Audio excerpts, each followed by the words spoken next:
আজ দোলের পরের দিন, তো আজকে বিকালে আমাদের ঘর যাওয়ার কথা ছিল, কিন্তু আমরা যাইনি। কেন যাইনি সেটাই বলছি। তো এই যে এখানে তার আগে দেখো, এখানটায় আমরা পুকুরের কাছে এসেছি, স্নান করা শেষ আমার। এখানে পুকুরে বাবা জল ওয়াশ করছে, আর পুকুরে কিছু একটা ভিটামিন মারছিল। এটা হওয়ার পর, মারার পরে মাছ ধরবে। মা বলেছিল যখন বাড়ি যাবি তো মাছ ধরে দিব, নিয়ে যাবি।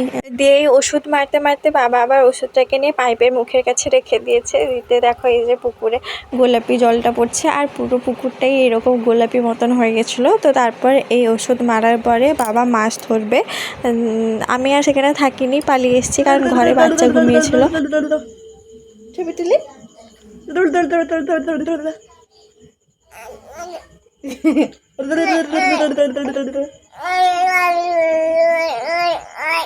আমাদের এখানে হোলিতে মেলা হয়, তো সেই জন্যই আমরা ঘরে যাইনি। বর বললো যে মেলাতে যাব আজকে আর ঘরে যাব না, কাল সকালে যাব। তো সবাই মিলে গেছিলাম মেলা, আর আমি, আমার বাবা মা, আর আমার ননদ, আর আমাদের আরও কয়েকজন আত্মীয়। তো গিয়ে সেখানে বেশ অনেকক্ষণই ঘোরা হলো। প্যান্ডেলটা খুব সুন্দর হয়েছিল। তো এই যে দেখতে পাচ্ছ, আমরা সবাই একটু ঘুরু ঘুরু করছি, তারপর ঠাকুরের কাছে প্রণাম করলাম।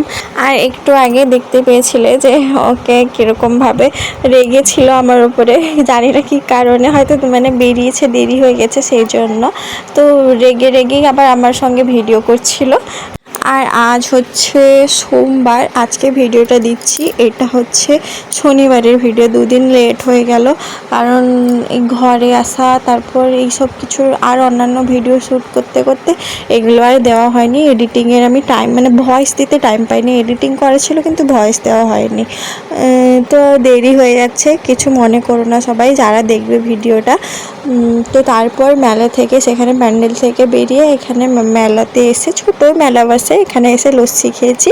আর কোনো কিছুই কেনাকাটা হয়নি, বাড়ি চলে এসেছি। তারপর তার জেঠিমা একটা দেখে পুতুল কিনে দিয়েছিল, এই যে বাড়ি এসে পুতুলের হাত খুলে মুখে নিয়ে কামড়াচ্ছে। এই হচ্ছে অবস্থা।